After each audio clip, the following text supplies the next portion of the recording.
Hello friends, എല്ലാവർക്കും നമ്മുടെ ചാനലിലേക്ക് സ്വാഗതം. ഇന്ന് നമ്മൾ തയ്യാറാക്കാൻ പോകുന്നത് ഒരു സ്നാക്സ് ഐറ്റമാണ്. ഡയമണ്ട് എന്നാണ് ഇതിൻ്റെ പേര്. ഒരുപ്പെട്ട എല്ലാവർക്കും അറിയാവുന്നൊരു വിഭവമായിരിക്കും. അപ്പോൾ നമുക്കിതൊന്ന് തയ്യാറാക്കി നോക്കാം. അപ്പോൾ എല്ലാവർക്കും നമ്മുടെ ചാനലിലേക്ക് ഒരിക്കൽ കൂടി സ്വാഗതം. നമുക്ക് നേരെ വീഡിയോയിലേക്ക് പോകാം.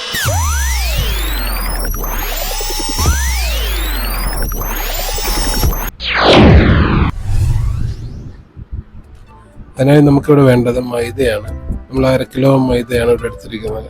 പിന്നെ ഒരു മുട്ട നല്ലതായിട്ട് ബീറ്റ് ചെയ്ത് അതിലേക്ക് ചേർത്ത് കൊടുക്കുക. പിന്നെ മൈദയ്ക്ക് ആവശ്യത്തിനുള്ള ഉപ്പ് നമ്മൾ ചേർക്കേണ്ടതാണ്. പിന്നെ നമുക്ക് എള്ള് ചേർത്ത് കൊടുക്കാവുന്നതാണ്. ഇവിടെ കറുത്ത എള്ളാണ് എടുത്തിരിക്കുന്നത്. എള്ള് ഓപ്ഷണലാണ്, വേണമെങ്കിൽ ചേർത്താൽ മതി. പിന്നെ ഒരു ഏലക്ക നല്ലപോലെ ഒന്ന് ചതച്ച് പൊടിച്ച് അതിൽ ചേർക്കുന്നത് അതിൻ്റെ ഒരു ടേസ്റ്റ് കിട്ടാൻ നല്ലതാണ്. പിന്നെ ഇത് കുഴച്ചെടുക്കുമ്പോൾ ശ്രദ്ധിക്കണം, നമുക്ക് പരത്തിയെടുക്കാൻ പറ്റുന്ന പരുവത്തിന് കുഴച്ചെടുക്കണം. പിന്നെ നമ്മൾ ഇത് കുഴച്ചെടുത്ത മാവ് പരത്തിയെടുക്കുകയാണ്. പിന്നെ നമുക്കിത് മധുരം കുഴയ്ക്കുമ്പോൾ തന്നെ വേണമെങ്കിൽ ചേർക്കാം.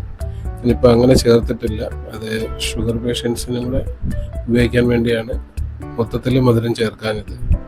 നമുക്കിത് നല്ലപോലെ പരത്തിയെടുത്തിട്ട് ഇതിൻ്റെ മേളിൽ ആവശ്യത്തിന് പഞ്ചസാര വിതറി അതും കൂടെ ചേർത്തൊന്ന് പരത്തിയെടുക്കുമ്പോൾ നമുക്ക് മധുരം ആവശ്യമുള്ളവർക്ക് ആ രീതിയിൽ ഉപയോഗിക്കാം. അതിനുശേഷം ഇതുപോലെ കട്ട് ചെയ്യുകയാണ്. നമ്മൾ നേരത്തെ പറഞ്ഞ പോലെ തന്നെ ഡയമണ്ട് ഷേപ്പ് കിട്ടുന്ന രീതിയിലാണ് നമ്മളിത് കട്ട് ചെയ്തെടുക്കുന്നത്.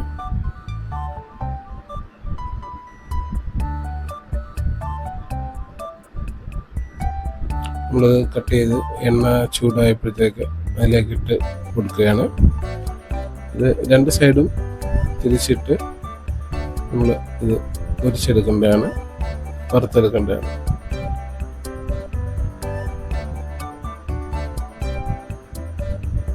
അങ്ങനെ നമ്മുടെ ഡയമണ്ട് എണ്ണയിൽ കിടക്കുന്ന നല്ല രീതിയിൽ മുട്ട് വരികയാണ്. 2 സൈഡും ഒരേപോലെ ഒരു ബ്രൗൺ കളർ ആകുമ്പോഴത്തേക്ക് നമുക്കത് കോരി മാറ്റാവുന്നതാണ്. ഇന്നത്തെ ഈ വിഭവം എല്ലാവർക്കും ഇഷ്ടപ്പെട്ടെന്ന് വിചാരിക്കുന്നു. എല്ലാവരും അത് വീട്ടിൽ ട്രൈ ചെയ്ത് നോക്കുക. വീണ്ടും വേറൊരു വിഭവമായി വരുന്നതായിരിക്കും. Thank you.